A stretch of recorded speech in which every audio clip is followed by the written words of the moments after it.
Terima kasih Anda masih bersama Sumatera Selatan hari ini. Berikut kita lanjutkan ke informasi selanjutnya. Komisi Penyiaran Indonesia Daerah (KPID) mengajak lembaga media dapat memberikan tayangan yang bermanfaat serta mengedukasi masyarakat.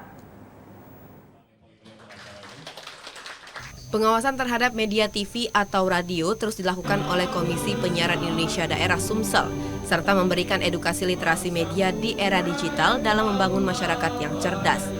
Ketua KPID Sumsel, Herfriadi, mengatakan, tujuan dilaksanakan literasi media ini agar lembaga media dapat memberikan tayangan yang bermanfaat serta mengedukasi masyarakat. Ya, kalau penyiaran yang baik kan jelas di kita Undang-Undang 32 turunannya ada P3SPS karena peran fungsi KPID itu adalah menyusun menetapkan standar program siaran.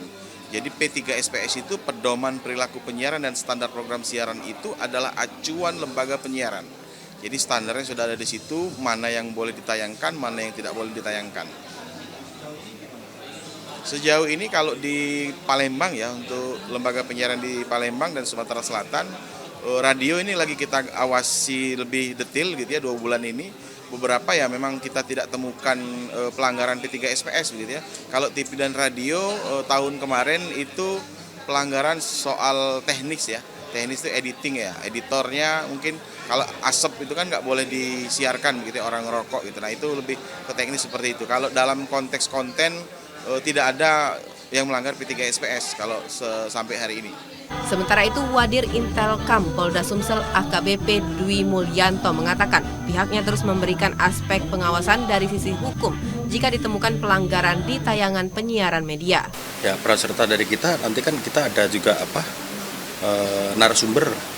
Ya, narasumber dari Krimsus tadi sudah disampaikan. Tentunya kita akan menyampaikan regulasi yang berhubungan dengan ini, penyiaran ini. Nanti ya, itu regulasi. Dalam regulasi itu nanti kan ada unsur-unsurnya seperti apa, ancaman hukumannya seperti apa gitu. Itu aja. Nah, sosialisasi tentunya selain selain penegakan hukum juga kita sosialisasi bersama dengan ini KPID ini kan sosialisasi juga ini. Peraturan-peraturan dan bagaimana cara bermedia dengan baik. Rizky Amrina, TVRI Sumatera Selatan melaporkan.